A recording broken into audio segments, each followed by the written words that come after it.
That's a little tricky because we were friends for a long time before we started dating. But I feel like, Yeah, I feel like it is kind of tricky. We never had a talking stage since we were, best friends before we started dating. We never, went on dates. We just went on outings as best friends, and which Yeah. developed into a relationship. yes, but I feel like when we got into that stage, we both saw how important our families were to each other, how close we were to our families, and that was a big thing for us. I'll go first. So when I first met him, actually, I didn't like him. So at first, I thought he was a junior. I was a senior at the time. I thought he was a junior. I didn't like him. And then like a couple of weeks after that, we in school, so I was just hearing things about him. And I was just like, I don't really know. I was more of like, I was known, but I wasn't known, if it makes sense.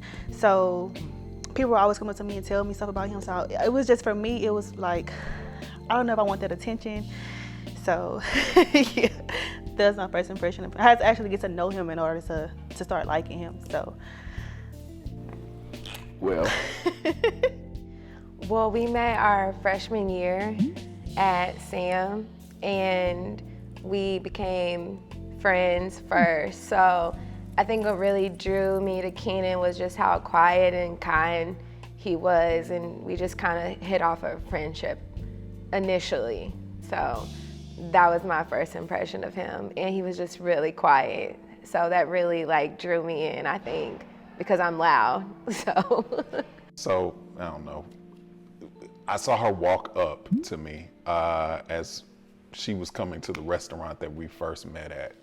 And so the first thing that I saw was this huge smile.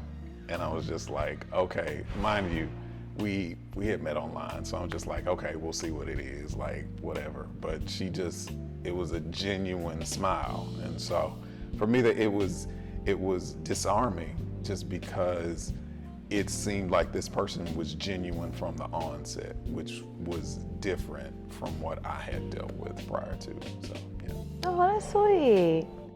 So, high school football player, she was a cheerleader. We were at a pep rally. I saw her, and cheerleader had on a little bitty skirt, right?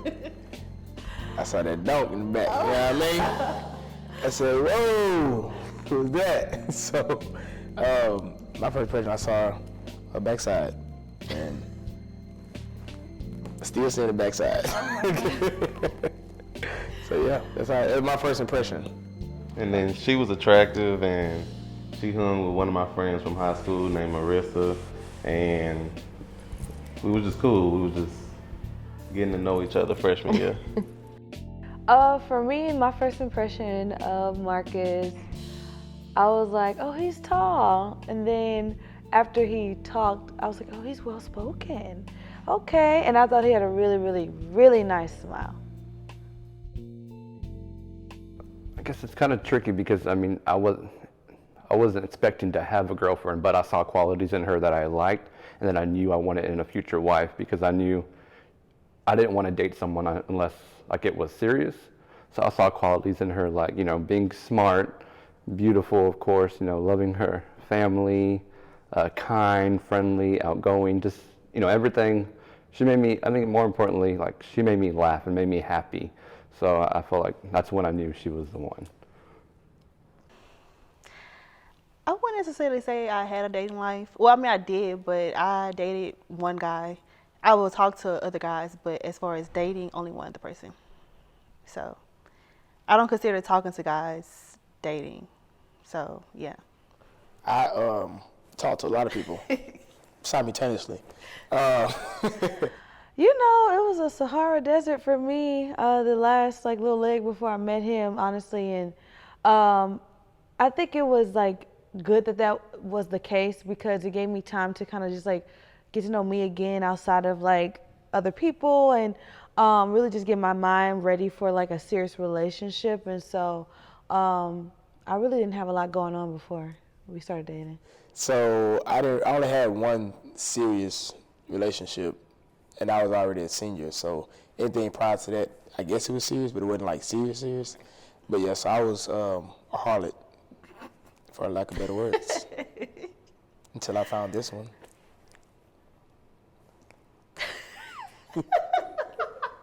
For me, Joe made me feel a sense of security, and I had never dated in a serious manner to feel anything like that. Not only did he make me happy, but he worked really hard to get along with my sister, which is really hard for people to do. But for him to take the time to show other people that I love the same love he showed me, I mean, that was, I think, really special to me too. I had come out of a long-term relationship, I guess you could say. We had been together almost 6 years. And eventually I was like, yeah, this isn't it for me anymore. So I would say from 2013 up until 2018, that was like a huge dating phase for me. So I met so many people. I learned more about myself at the time. But I think for me, it got to a point where I was just like, okay, I need to chill out and relax and really get to know who I am before I jump into that dating pool again. So that way I can be taken seriously and I can take the person who I'm dating more seriously. Let's see, how did it start? Well, Okay, I yeah, go actually ahead. made the first move. Yeah, there you go. We were, like we said, we were really, really Close friends. Close Like friends we in never college. really dated. We never, you know, nothing. But I had feelings for him, and I decided to just tell him one day and, shoot my shot. And You called me. I called him, and then he didn't really know what to say.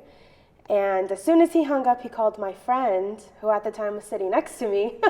She put him on speaker.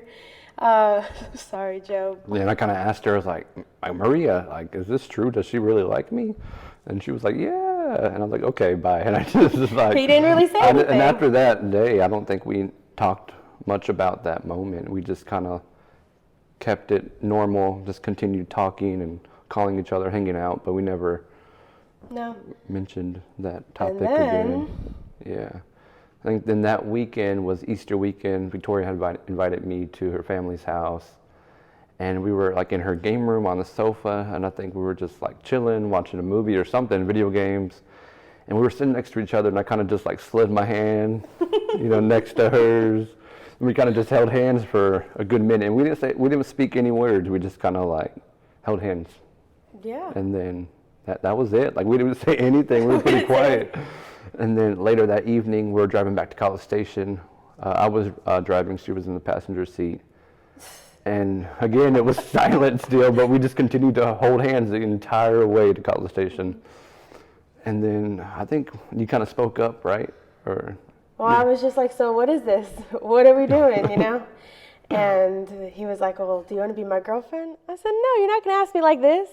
We were driving back, it was dark. I said, no. And I was like, do I just pull over and then I ask you? Like, I didn't know what to do. I've never done this before. She was like, no, I want it, like, ask me in a special way or something. I'm like, okay. And then the next day, do you remember how did? Yeah, so the next day we were supposed to go to dinner. He was running late and I was mad because I was really hungry. No, I had called a friend that she was with, the week prior. And I told that friend, hey, Maria, to tell her y'all gonna have lunch or dinner or something. And I was planning on meeting up with her and surprising her with like pizza and like flowers and stuff, to ask her in a nicer way. So later, her and Maria were walking to the dining hall, and I was there at the picnic table in front of her dorm room, and I had a box of pizza and flowers. And then, she ended up, coming to sit down with me, and then she opened up the box of pizza, and the box of pizza said, will you be my girlfriend, or is this too cheesy? And then that's how it started. So, yeah. We actually a couple twice. The first time, I think this was back when Kick was in. It was a little messenger site. We was on Kick. And I kicked her. And I said, so like, you want to go together? She was like, I guess. Well, we got to school that next day. When I asked her this, it was a Sunday. I never forget. I know exactly where I was at. And that Monday, I seen that school, and she was like, I don't think this is gonna work. So I said, all right. So she broke up with me a day later. And then I saw her later on that day throughout the class period or whatever. And I walk in the hallway, I straight stiff. You know what I'm saying? You ain't getting no hug. I'm not walking class, nothing. So I seen her through my peripheral looking at me like, and then we got back together on November 17th of 2013. And years later, we still kicking. Well, she left Sam for a year, and then she came back, and we would see each other at parties, and she would always just flirt with me and be all up on me. So we would be texting, but we wasn't officially talking. And then one day we was at a fight party, one of Floyd fights, and that whole party she didn't speak, she didn't say nothing, but I could tell she was looking at me. So then afterwards, she went to her cousin's house, and then she gonna text me, hey, can you come over? So then I went over there, and we just chopped it up for like a good couple hours. And we went to my apartment, and we just kept talking and connecting, and that's really how we started talking. Yeah, at the party, he like didn't come up to me and like talk to me and kind of ignore me. So, you know, that really kind of like threw me off because I'm like, he always speaks to me. So that kind of gave me the opportunity to like reach out and like see what was up, like, you know, why we didn't talk. And then after that, I mean, the story kind of wrote itself. That's just kind of how things kind of like, you know, went from there. We became a couple pretty quickly. So I think it was, we debate over it all the time, whether it was our third or fourth date. Fourth? But I say third. Okay. But anyway, we go to the Improv Theater off of I-10. And so she was like, well, since you took me out so many times, I'm gonna pay for this, and this is gonna be my thing. I'm like, okay, you know what I'm saying, she taking me out. So we get there, we get there, and we meet up, hug, all that. We're waiting for the show to happen. So before we enter into the actual theater portion, we're in the lobby just talking, and you know, it's filling up with people. So we're sitting down, we're talking. And I had never met any of her family at this point. It had only been about a week and a half, maybe 2 weeks. Through my Facebook stalking. I'm about to say, he was creeping on my page. It's not like she wasn't either. It's not like she wasn't either. So I'll admit it, I was creeping on Facebook and the Instagrams, Facebook, Twitter things. So I'm creeping. And I see her family. I'm like, okay, she has a nice family, yada, yada, yada. Move on. Fast forward back to the date, waiting in the lobby for the show to start. I look over, and again, it's a lot of people, but I see this woman walk in, and I look at Taylor, and in the back of my head, I'm like, this woman looks like Taylor's mama. She proceeds to walk even closer to me. Because she can't see Taylor. Taylor is like sitting up against the wall behind a pillar, so she can't see her. But she sees me because I'm the 6'1" dude standing out over everybody else. So she's walking and she's coming closer. I'm like, she looks like her mama. She looks like her mama. And then I just tap Taylor.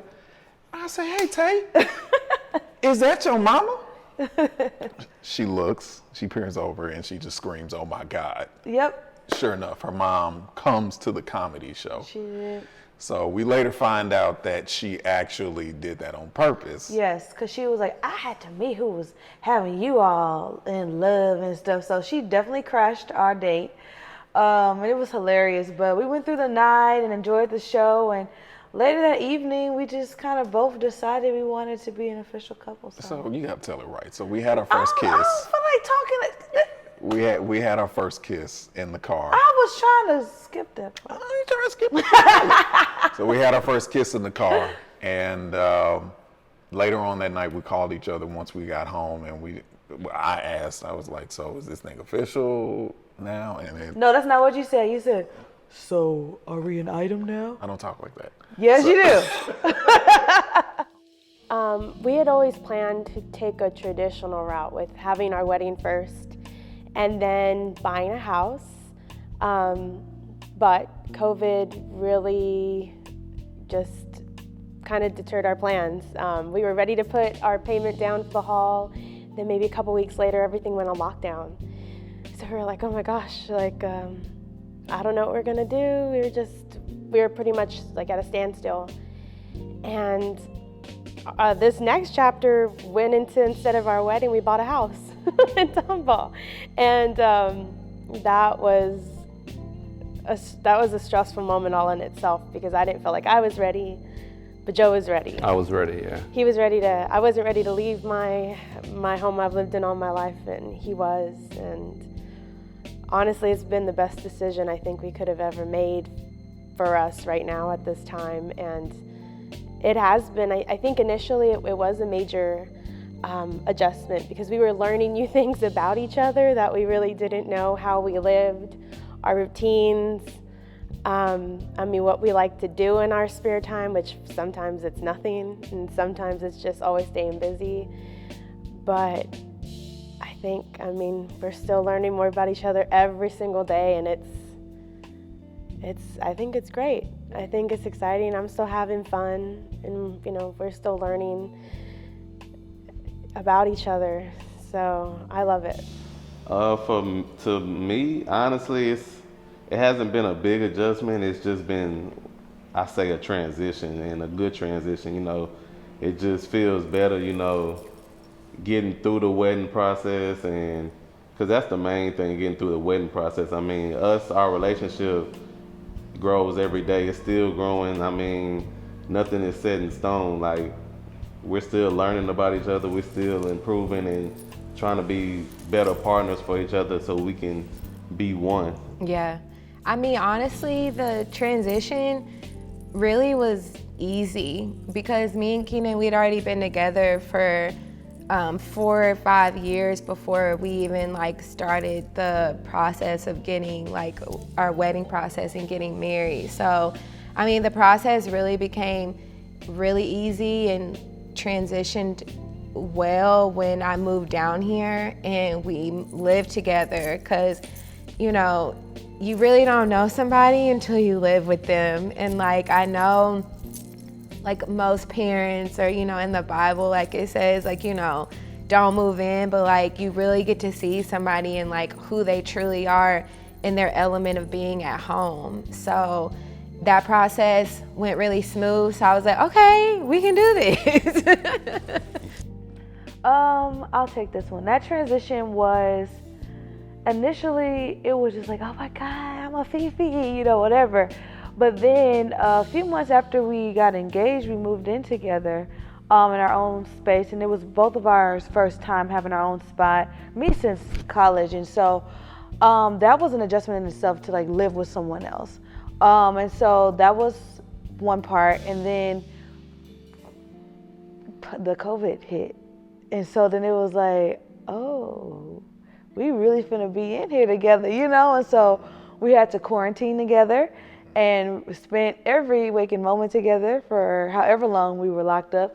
And it was eye-opening and also affirming, okay, we made the right decision because we didn't kill each other. We really enjoyed each other's company and tried to make the best of the time and stuff, and really leaned on each other for sanity. I'm sure everybody could relate because it was a crazy time. But so that was factored in. And then in the time I'm still in grad school, so I'm still doing that.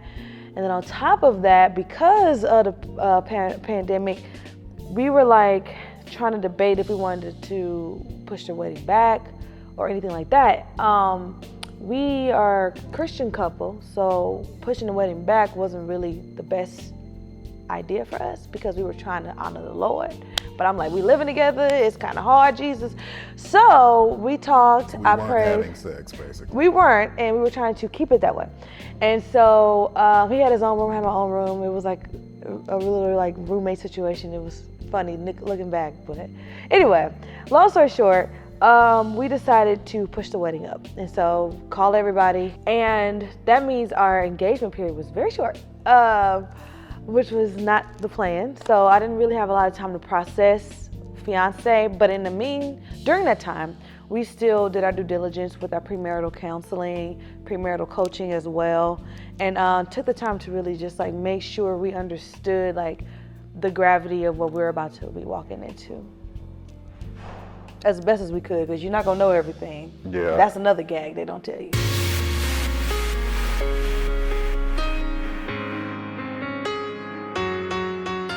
I wanted to make sure it was like extra special, so I included like a violinist, a photographer. I'm a little bit superstitious, just a tiny bit. Although I never had an example of, a marriage or a healthy relationship, I knew what I wanted. We had set it up where I was going to propose at this art gallery spot. I had told her that, hey, one of my artsy friends. And that's when I knew, like, this man really cared about me. Okay, let me explain.